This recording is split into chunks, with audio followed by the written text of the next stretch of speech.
This is Duke University. Global trade and environmental justice. Human rights issues are still. The term Ubuntu. About the Alien and Sedition Acts. Is making inferential discovery. The importance of an archive. The John Hope Franklin Center. The topic of drugs and drug trade is so moralized and so mythologized that I think we have to start with some common ground sometimes. So like maybe we can reach some agreements on some stuff, you know, or try to take perhaps a reasonable approach to some things so we can actually begin discussing. And at least for as a game, put aside some of the moralisms and so on. Often people shut out immediately if they have this big moral or mythologized, you know, worldview. They immediately shut out certain things. I think humor, art, all these other things that we're trying to use are helpful to break past it, but they sometimes are not enough. So to me, one of the reasons I'm involved with this topic is because I think we need to reach a political transformation on this. You know, just like there needs to be immigration reform, I personally believe there needs to be legalization of some drugs. I don't think everybody here needs to agree with that. I think we should simply be debating it much more than we do, right? So here are some of the issues that I think are key for why I think it's at least worth discussing it, legalization as an option. One, it would let us treat it as a health issue. Very few people consider the proportions of the dead and the impact on the living for how we're doing things right now. Take the cocaine, trade. The statistics have varied over the last 3 decades, right?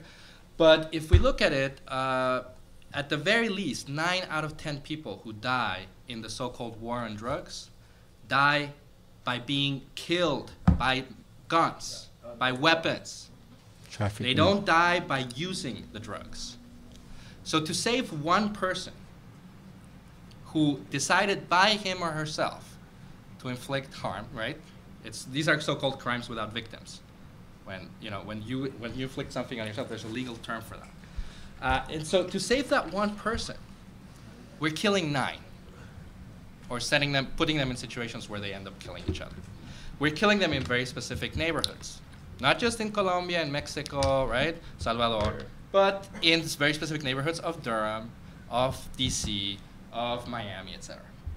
So I think this is one issue to really be debated. Like, isn't the health approach sometimes, can we perhaps save at least a few of those 9 lives, you know, by discussing the health issue? Yeah, and remember that the term war on drugs was coined by President Nixon in June 13, 1971. It's a 40-year open war going on in the South, and very little has been done on this side of the issue.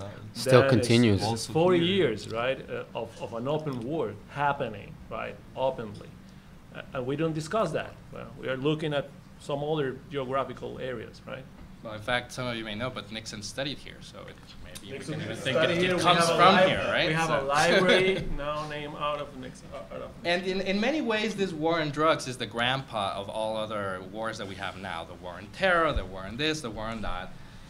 Some of them have done much better than others. Interestingly, the war on poverty didn't do that well, right? Neither has the war on AIDS, many other wars. You know, it's the wars that keep militarization going that tend to do the best. And also the wars that depoliticize certain issues. It's not an exclusively American issue, and that's something that I hope to go into, you know? The second key idea that I'd love to throw out there for a conversation is that I would like to insist that whenever we speak of the drug trade, we also speak of the weapons trade. They're inseparable. And the flow of one goes north, and it is a border issue, but the other flow goes south. And it's actually a larger trade. And if you think and about it's both formal and informal. Yeah. The largest weapon of mass destruction in our planet is actually not nuclear, it's not smart bombs, it's handheld weapons. And they circulate in very specific patterns, right? And they circulate from mostly the producing countries, the 5 members of the UN Security Council, to and some who are trying very hard to get in there, like Venezuela, you know. And they circulate then in certain patterns that go through both formal and informal patterns. So that's another. I think it's really important to keep those two together. we tend to discuss them, at least the media does, and as separate issues.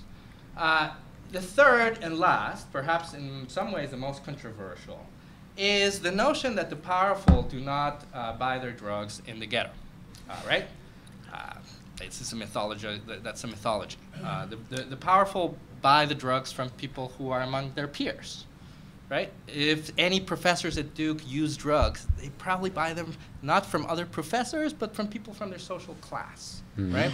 If George Bush, who did have a cocaine habit, wanted to get some cocaine, he didn't go to the poor neighborhoods of Dallas or whatever, Or jail. He had people in his social sphere who were there to give it to him, right? But we keep pretending like it's the Pablo Escobar, it's these people, right? We keep pretending that there's nothing further higher than this, right? These are in fact the middle class, like what Miguel calls the corporate, kind of the entrepreneur, the neo-capitalist. On urban legends, right? It's very easy to make icons and anti-heroes because they are the older, right? They're detached out of our own circles. Then it's very easy to target them, right? Because they are the older anyway. But here's a very important point. And in many ways, this takes us back to the first point, which is if we must take a criminalization approach, not a health approach, then let's criminalize everyone, right? I think that would be kind of a social justice approach to this issue.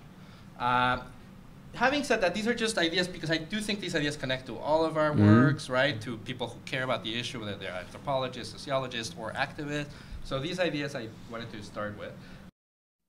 Produced by Duke University. Online at duke.edu.